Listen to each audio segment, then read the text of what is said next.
Hello friends, welcome to Reva's arts. நான் ரேவதி சிவகுமார். இன்றைக்கி வீட்டிலையே ரொம்ப சிம்பிளான முறையில் பென்சில் பவுச் எப்படி ரெடி பண்ணுறதுன்னு பார்க்கலாம். இது செய்கிறதுக்காக நான் ஒரு கிளிட்டர் ஃபோம் ஷீட் எடுத்து வச்சுருக்கேன். இந்த மாதிரி கிளிட்டர் ஃபோம் ஷீட் இருந்ததுன்னா எடுத்துக்கோங்க, இல்லைனா நார்மலாக இருக்கிற ஃபோம் ஷீட் கூட யூஸ் பண்ணிக்கலாம்.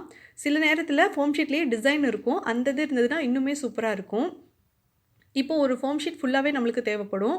அதுக்கப்புறம் வந்துட்டு ஒரு சார்ட் ஒன்று இந்த ஃபோம் ஷீட் அளவுக்கு நான் மெஷர் பண்ணி கட் பண்ணி எடுத்து வச்சுருக்கேன். இந்த ஃபோம் ஷீட்டில் பின்பக்கத்தில் வந்து ஸ்டிக்கர் இருந்ததுங்க, அதனால் இதை பிரிச்சுட்டு இந்த சார்ட்டில் நான் ஒட்டிக்கிறேன்.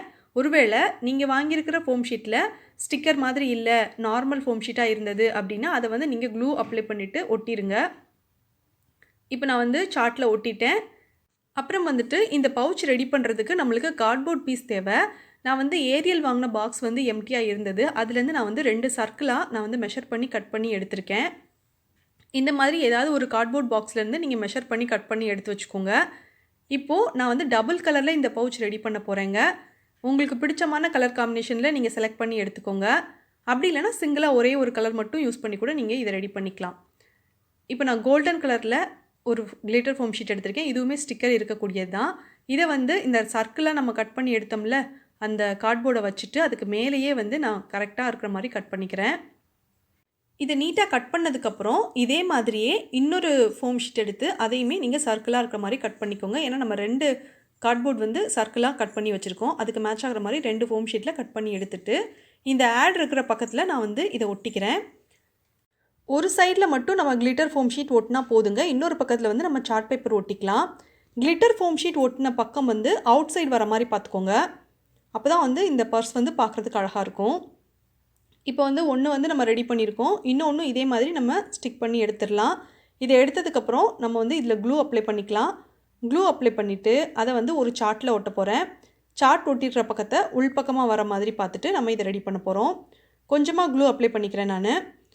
க்ளூ வந்து அதிகமாக போட வேண்டாம். ரொம்ப அதிகமாக போட்டிங்க அப்படின்னா இது வந்து ஸ்டிக் ஆகிறதுக்கு கொஞ்சம் லேட் ஆகிற மாதிரி இருக்கும். லைட்டாக நீங்கள் க்ளூ போட்டுக்கோங்க. ஒரு ப்ரஷ் யூஸ் பண்ணிக்கோங்க, இல்லைனா கார்ட்போர்ட் பீஸ் இருந்ததுன்னா அதை யூஸ் பண்ணிட்டு ஃபுல்லாக ஸ்ப்ரெட் பண்ணி விட்டுருங்க. எக்ஸஸாக இருக்கிற க்ளூவை வந்து எடுத்துருங்க.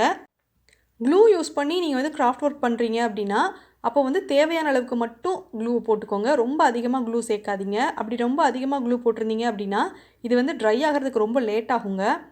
ஸோ அதனால் வந்து தேவையான அளவுக்கு மட்டும் க்ளூ போட்டுட்டு ஒட்டிக்கோங்க. ஒட்டிட்டு நான் வந்து இப்போ கட் பண்ணிட்டேங்க. கட் பண்ணி இந்த 2 சர்க்கிளையும் எடுத்து வச்சுட்டேன். இனிமேல் வந்து நம்ம ஈஸியாக பவுச் பண்ணிடலாம்.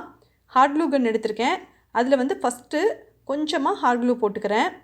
ஹார்ட் க்ளூ போட்டதுக்கப்புறம் நம்ம வந்து ஏற்கனவே 2 சர்க்கிள் வந்து ரெடி பண்ணி வச்சுருக்கோம்ல, அதை எடுத்துகிட்டு இந்த ஃபோம் ஷீட்டோட 2 பக்கம் ஓரத்துலேயும் ஒட்ட வைக்கணும். ஒரு சைடில் ஒன்றும் இன்னொரு சைடில் இன்னொன்றும் ஒட்ட வச்சுக்கணும்.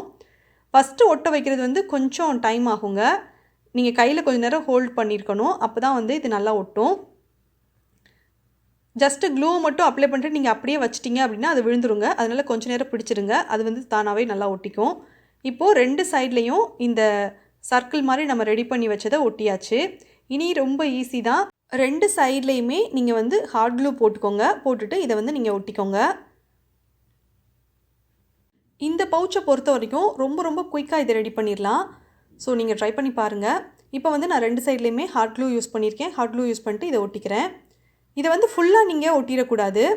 நம்ம ஓப்பன் பண்ணி க்ளோஸ் பண்ணுற அளவுக்கு கேப் விட்டுக்கோங்க. இப்போ வந்து நான் கரெக்டாக ஒட்டி எடுத்து வச்சுருக்கேங்க. ஓரளவுக்கு இந்த பவுச் வந்து ரெடி ஆயிடுச்சு. இன்னும் வந்து கொஞ்சம் வேலை தான் இருக்குது. இப்போது இந்த பவுச் வந்து இப்படியே இருக்கட்டும்னு நீங்கள் நினச்சிங்கன்னா இப்படியே யூஸ் பண்ணிக்கோங்க. நான் வந்து இந்த சைடில் மட்டும் கர்வாக இருக்கிற மாதிரி ரெடி பண்ண போகிறேன். ஸோ அதுக்காக நான் என்ன பண்ண போகிறேன் அப்படின்னா, ஒரு க்ளூ பாட்டில் எடுத்துகிட்டு அதை வந்து இதுக்கு மேலே வச்சுட்டு ஒரு கர்வாக நான் வந்து வரைஞ்சிட்டு அதை வந்து கட் பண்ணி எடுத்துக்கிறேன். இந்த மாதிரி உங்களுக்கு பிடிச்சிருந்தது அப்படின்னா நீங்களுமே கட் பண்ணி எடுத்து வச்சுக்கோங்க. அப்படி இல்லைனா வேறு ஏதாவது டிசைன் உங்களுக்கு பிடிச்சிருக்கு, இல்லை டிசைனாக வெட்டக்கூடிய சிசர் உங்கள்கிட்ட இருந்துச்சுன்னா அதை வச்சு நீங்கள் அழகாக டிசைனாக கட் பண்ணிக்கோங்க. நான் வந்து சிம்பிளாக ஒரு கர்வாக வரைஞ்சிட்டு அதை வந்து நான் வந்து கட் பண்ணிட்டேன். இப்படி தான் இருக்கும் இந்த பவுச். இதுக்கு மேலே வந்து நீங்கள் மேக்னெட்டிக் பட்டன் வந்து ஒட்டிட்டு அதை யூஸ் பண்ணுறதுனாலும் யூஸ் பண்ணிக்கலாம். அப்படி இல்லைனா இதுக்கு பதிலாக நீங்கள் வெல்க்ரோ கூட எடுத்துக்கலாங்க. நான் வந்து ஸ்டிக்கர் வெல்க்ரோ எடுத்திருக்கேன். ஒருவேளை உங்ககிட்ட ஸ்டிக்கர் வெல்க்ரோ இல்லை, நார்மல் வெல்க்ரோ தான் இருக்குது அப்படின்னா அப்போ வந்து நீங்கள் ஃபெவிபாண்ட் மாதிரியான க்ளூவோ அல்லது ஃபெவிக்விக் மாதிரியான சூப்பர் க்ளூவோ போட்டு ஒட்ட வச்சுருங்க. அப்படி இல்லைனா சிம்பிளாக ஹார்ட் க்ளூ கன் யூஸ் பண்ணி ஸ்டிக் பண்ணிடுங்க. இப்போ வந்து இது ரெடி ஆயிடுச்சு. இப்போ டெக்கரேஷனுக்காக கோல்டன் கலரில் கிளிட்டர் ஃபோம் ஷீட் எடுத்திருக்கேன். ஏன்னா சைடில் வந்து கோல்டன் கலர் கொடுத்துருக்கறதுனால நான் கோல்டன் கலர் எடுத்திருக்கேன். பெரிய சைஸில் ஒரு ஃப்ளவர் பஞ்ச் பண்ணுற மாதிரியான பஞ்சிங் மிஷின் எடுத்துகிட்டு இதை வந்து ஒரு ஃப்ளவர் மாதிரி பஞ்ச் பண்ணி எடுத்துக்கிட்டேன். இதை வந்து நான் இதில் ஒட்ட வைக்க போகிறேன். இந்த மாதிரி கிளிட்டர் ஃபோம் ஷீட்லேயே ஏதாவது ஃப்ளவர்ஸ் மாதிரியோ அல்லது ஹார்ட் ஷேப்லேயோ இல்லை வேறு ஏதாவது ஷேப்லேயோ நீங்கள் வந்து ரெடி பண்ணிவிட்டு ஒட்ட வச்சுக்கலாம். அப்படி இல்லைனா அழகழகான பீட்ஸ் அப்புறம் வந்து ஆர்டிஃபிஷியல் ஃப்ளவர்ஸ் இது மாதிரி கூட நீங்கள் ஒட்ட வச்சுக்கலாம். அது வந்து உங்களோட விருப்பம் தாங்க. டெக்கரேஷனை பொறுத்த வரைக்கும் உங்களுக்கு பிடிச்ச மாதிரி இதை நீங்கள் பண்ணிக்கோங்க. இது ரொம்ப சிம்பிளாக தான் இருந்தது, ஆனால் பார்க்குறதுக்கு நீட்டாக இருந்த மாதிரி நான் ஃபீல் பண்ணேன். இப்போது இந்த பவுச் வந்து ரெடி ஆகிடுச்சு. நம்ம வந்து இனி இதை யூஸ் பண்ணலாம். செய்கிறது வந்து ரொம்பவே குயிக்காக ரெடி பண்ணிடலாங்க. ஸோ நீங்களுமே ட்ரை பண்ணி பாருங்கள். ட்ரை பண்ணி பார்த்துட்டு உங்களுக்கு இந்த பவுச் எப்படி வந்திருந்தது அப்படிங்கிறத மறக்காமல் வந்து நம்மளோட கமெண்ட் செக்ஷனில் கமெண்ட் பண்ணிடுங்க. இந்த பவுச் வந்து நான் இப்போ ஓப்பன் பண்ணிட்டேன். இதில் வந்து என்னோடய ட்ராயிங் பென்சில்ஸை வந்து நான் இதுக்குள்ளே வச்சுக்கிட்டேன். ரொம்ப ரொம்ப சூப்பராக இருந்துச்சு. கிளிட்டர் ஃபோம் ஷீட் உங்கள்கிட்ட இல்லை அப்படின்னா நீங்கள் வந்து நார்மல் ஃபோம் ஷீட்டில் ட்ரை பண்ணி பாருங்கள். இந்த நார்மல் ஃபோம் ஷீட்லேயுமே நிறைய டிசைன்ஸோட ஃபோம் ஷீட்ஸ்லாம் இப்போ வருது. அதில் ட்ரை பண்ணிங்கன்னா இன்னுமே நல்லாயிருக்கும். எந்த ஃபோம் ஷீட்டுமே இல்லை அப்படின்னா நீங்கள் வந்து பேட்டர்ன் பேப்பர் யூஸ் பண்ணி கூட சார்ட் யூஸ் பண்ணி இதை ரெடி பண்ணலாம்.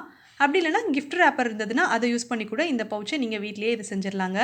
ஸோ இந்த பென்சில் பவுச்சை நீங்கள் ரெடி பண்ணி பார்த்துட்டு எப்படி இருந்தது அப்படிங்கிறதையும் வந்து கமெண்ட் பண்ணிடுங்க. நீங்கள் இப்போ தான் ஃபஸ்ட் டைம் ரேவாஸ் ஆர்ட்ஸ் பார்க்குறீங்கன்னா என்னோட சேனலை சப்ஸ்கிரைப் பண்ணுங்கள். இப்போ பக்கத்தில் ஒரு பெல் ஐக்கான் வரும், அதையும் கிளிக் பண்ணுங்கள். இப்போது 3 ஆப்ஷன் வரும். இதில் நீங்கள் ஆளுங்கிற ஆப்ஷனை கிளிக் பண்ணிடுங்க. அப்போ தான் நான் அடுத்தடுத்து போடுற புது புது வீடியோவோட நோட்டிஃபிகேஷன் எல்லாமே உங்களுக்கு வரும். நீங்கள் எல்லா வீடியோவும் மிஸ் பண்ணாமல் பார்க்கலாம். இந்த வீடியோ உங்களுக்கு ரொம்ப பிடிச்சிருந்ததுன்னா இந்த வீடியோவுக்கு ஒரு லைக் கொடுங்க. உங்கள் ஃப்ரெண்ட்ஸ்க்கு இந்த வீடியோவை ஷேர் பண்ணுங்கள். Thanks for watching.